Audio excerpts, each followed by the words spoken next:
Big ಬಾಸಲ್ಲಿ last ಆಗ್ತಾ ಆಗ್ತಾ ಅದೇನಕ್ಕೆ ಹಿಂಗೆ ಆಡ್ತಾವ್ರೋ. ಫಿನಾಲೆ ಹತ್ರ ಬಂದ್ಬಿಡ್ತಲ್ಲ, ನಿಜವಾದ ಬಣ್ಣ ಎಲ್ಲ ಆಚೆ ಬರ್ತಾ ಇದೆ. ಏನಕ್ಕಂದ್ರೆ ಇನ್ಮೇಲೆ ನಾಮಿನೇಷನ್ ಇರಲ್ವಲ್ಲ, ಇನ್ನೊಬ್ರು ವೋಟ್ ಮಾಡ್ತಾರೆ ಅಂದ್ಬಿಟ್ಟು ಅವ್ರ ಹತ್ರ ಒಳ್ಳೆಯವರೇ ಆಗೋಷ್ಟಿರಲ್ಲ. ಅದಕ್ಕೆ ಇವಾಗ ಇನ್ನೊಂದು ಬಣ್ಣನೇ ತೋರಿಸ್ತಾವ್ರೆ ಪಾಪ. ಇವಾಗ ಕಾವ್ಯನ ಗಿಲ್ಲಿನ ಸುದೀಪ್ ಅವರೇ ಬಂದ್ಬಿಟ್ಟು ನೀನು ದೂರ ಆಗು ಅಂದ್ಬಿಟ್ಟು ಮ್ಯಾನಿಪ್ಯುಲೇಟ್ ಮಾಡಿದ್ರು. ಇವಾಗ ಒಂದು ಫ್ರೆಂಡ್ ಇದ್ದಿದ್ದ ತಕ್ಷಣ ಯಾರೋ ಬಂದು ಬೇರೆಯವರು ದೂರ ಆಗು ಅಂತ ಹೇಳಿದ ತಕ್ಷಣ ದೂರ ಆಗ್ತಾರೆ ಯಾರಾದರೂ. ಇವಾಗ ಹತ್ರದಿಂದ ನಾವು ನೋಡಿರ್ತೀವಿ, ಅವ್ರ ವ್ಯಕ್ತಿತ್ವ ಏನು ಅಂತ ಗೊತ್ತಿರಲ್ವಾ. ದೂರದಿಂದ ಎಪಿಸೋಡ್ ನೋಡಿಕೊಂಡು ಸುದೀಪ್ ಸರ್ ಹೇಳಿರ್ತಾರೆ. 100 ದಿನದಿಂದ ಕಾವ್ಯ ಗಿಲ್ಲಿ ಜೊತೆಲೇ ಇದ್ಲು, ಅವಳಿಗೆ ಗೊತ್ತಿರಲ್ವಾ ಅವನ ವ್ಯಕ್ತಿತ್ವ ಏನು ಅಂದ್ಬಿಟ್ಟು. ಸುದೀಪ್ ಅವರು ದೂರ ಮಾಡಿದ ತಕ್ಷಣ ಇವಳು ದೂರ ಆಗಬೇಕಾ ಇವಳು? ಇದನ್ನು ನೋಡಿದ್ರೆ ನಮಗೇನು ಅನಿಸುತ್ತೆ ಅಂದರೆ, ಗೇಮ್ಗೋಸ್ಕರ ಅವಳು ಗೆಲ್ಲೋದಕ್ಕೋಸ್ಕರ ಗಿಲ್ಲಿನ ಯೂಸ್ ಮಾಡಿಕೊಂಡ್ಳು ಕಾವ್ಯ. ನಾನು ಮೊದಲಿಂದ ಕಾಮಿಡಿ ಮಾಡೋದಕ್ಕೆ ಲೀನಿಯನ್ಸ್ ಕೊಡಬಾರ್ದಾಗಿತ್ತು ಅಂತ ಹೇಳ್ತಾವಳೆ ಅವಳು ಕಾವ್ಯ. ಅದೇ ಸುದೀಪ್ ಅವರು ನಿಮ್ಮಿಬ್ಬರು ಜೋಡಿ ಚೆನ್ನಾಗಿದೆ, ನಿಮ್ಮಿಬ್ಬರು ಕಾಮಿಡಿ ಚೆನ್ನಾಗಿದೆ ಅಂದಿದ್ದಕ್ಕೆ ಅವಳು ಅಷ್ಟು ಚೆನ್ನಾಗಿದ್ಲು ಅವನ ಜೊತೆ. ಇವಾಗ ನಿಮ್ಮಿಬ್ಬರು ಚೆನ್ನಾಗಿಲ್ಲ ಅಂದಿದ ತಕ್ಷಣ ಅವಳು ದೂರ ಆಗೋದ್ಲು. ವಾರ ಎಲ್ಲ ನೋಡ್ತಾ ಇದ್ದೀವಿ, ಗಿಲ್ಲಿ ಕಾವ್ಯನ ದೂರನೇ ಇಕ್ಕವನೆ. ಅವಾಗಲೂ ಪಾಪ ಅವನು 2-3 ಸಲ ಮಾತಾಡ್ಸೋಕೆ ಹೋದ. ಅವಳು ನಿಜವಾದ ಗೇಮ್ ಏನು ಅಂದ್ಬಿಟ್ಟು ಅವಳು ಅಲ್ಲಿನೂ ತೋರಿಸಿದ್ಲು ಅವಳು ಬುದ್ಧಿ. ಗಿಲ್ಲಿ ಪಾಪ ಅಲ್ಲಿ ಅವಳು ಮೇಕಪ್ ಮಾಡ್ಕೊಂಡೋಗಿ ಹೋಗಿ ಮಾತಾಡಿಸ್ತಾನೆ. ನನ್ನ ಹತ್ರ ಮಾತಾಡಬೇಡ ಅಂತ ಹೇಳಿದ್ಲು. ಗಿಲ್ಲಿ ಸುಮ್ಮನೆ ಆಗ್ತಾನೆ. ಇವಳು ಮತ್ತೆ ಹೋಗ್ಬಿಟ್ಟು ಗೇಮ್ಗೋಸ್ಕರ ಇವಳು ಯಾಕೆ ಅವನ್ನ ಕರೀತಾಳೆ? ಅವನಿಂದ ಇವಳಿಗೆ ಏನನ್ನ ಕೆಲಸ ಆಗಬೇಕು ಅಂದರೆ, ಅವಳಿಂದ ಸಹಾಯ ಬೇಕು ಅಂದರೆ ಇವಳು ಗಿಲ್ಲಿ ಅಂದ್ಬಿಟ್ಟು ಅವನಿಂದ ಹೋಗ್ತಾಳೆ.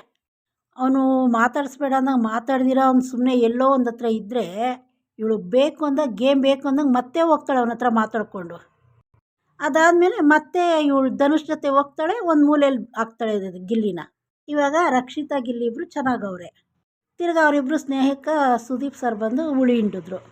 ತಿರ್ಗಿ ಇವತ್ತು ಅವ್ರು ಸುದೀಪ್ ಅವ್ರ ಮುಂದೆನೇ ನಾನು ನಿನ್ಗೆ ಅಷ್ಟು ಸದ್ರ ಕೊಟ್ಟಿಲ್ಲ, ನಾನು ಮೊದಲೇ ನಿಲ್ಲಿಸ್ಬೇಕಾಗಿತ್ತು ಅಂತ ಅಂತಾಳೆ. ಏನು ಅವನು ಆಟ ಸಾಮಾನು ಅಂದ್ಕೊಂಬಿಟ್ಟವಳ ಇವಳು.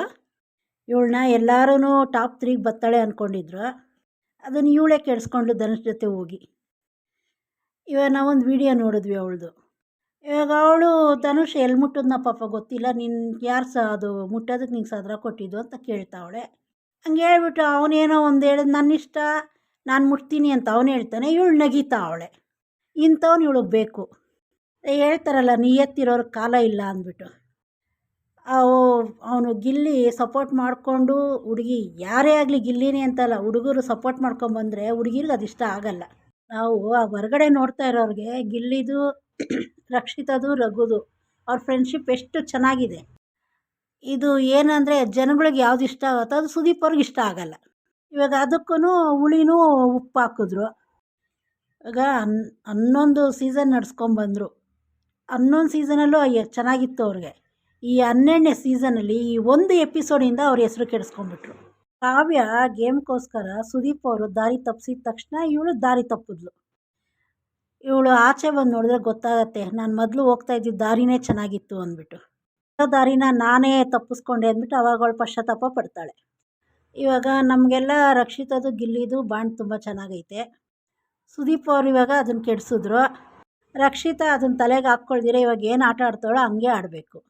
ಅವಳ ದಾರಿ ಕರೆಕ್ಟಾಗಿದೆ. ಇದನ್ನು ನೋಡಿದ ಮೇಲೆ ಇದ್ರ ಬಗ್ಗೆ ನಿಮ್ಮ ಅಭಿಪ್ರಾಯ ಏನು? ಕಮೆಂಟಲ್ಲಿ ತಿಳಿಸ್ರಿ. ಸಬ್ಸ್ಕ್ರೈಬ್ ಮಾಡ್ಕೊಳ್ಳಿ.